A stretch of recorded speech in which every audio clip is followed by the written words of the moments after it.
Grabe ang mga influencer na sumuporta sa dubon nila Mika at Brent kagabi dahil makikita nga kung gaano nila kamahal si Mika dahil pumunta pa sila sa mismong big night. Isa sa mga nagbigay ng suporta kay Mika ay ang kanyang malapit na kaibigan sa industriya na si Doggy. Hinangaan si Doggy ng kanyang mga malalapit na kaibigan at maging ng netizens dahil nga raw sa consistency nitong pagsuporta kay Mika. Matatandaan na una nang naging nominado si Mika ay nagbagsak agad ito ng 1 milyon upang maligtas ang kanyang kaibigan sa eviction night. Kaya naman muling bumilib ang mga fans at maging ang netizens sa pinakita ni Doggy. May mensahe naman ito kay Mika. Narito at muli nating balikan. Napakabuting bata no. Paldo talaga kay Mika, guys. Deserve yun ni Mika, guys. Sobrang deserve yun ni Mika, promise. Napakabuting bata nun. Di ba? Sabi ko sa inyo, Min.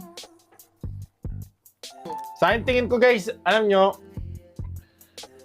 nakakatuwa kasi kaming dalawa ni Mika, guys, sumugal kami dito sa Pilipinas eh. Alam mo yun, nasa ibang bansa kami, sumugal kami, tapos tignan mo na saan na kami, di ba? O, di ba? Nakakatuwa lang, guys. Asa ano ba hinihintay nyo? Magsugal na din kayo! Hindi, joke lang.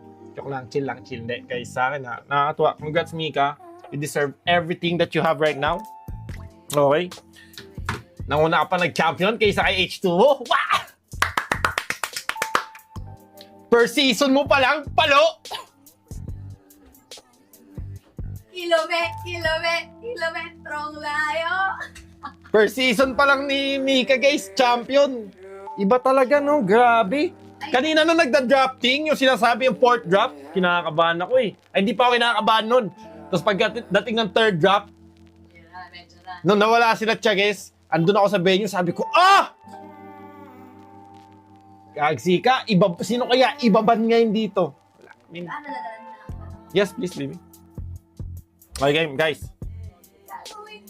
Thank you, Bossy Palal. Anytime. Deserve ni Mika yun. Wala, baby.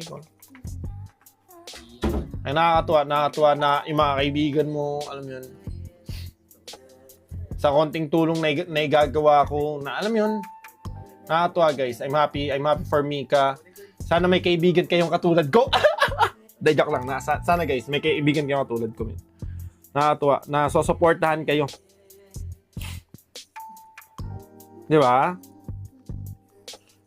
Ay, Malaysian kalaban, guys! Ayon kay Mika ay hindi sapat ang salamat at mahal ko kayo sa suportang ibinigay sa kanya upang makamit ang kanyang pangarap bilang isang big winner. Throwing hundreds when I wouldn't be the first time I done it, throwing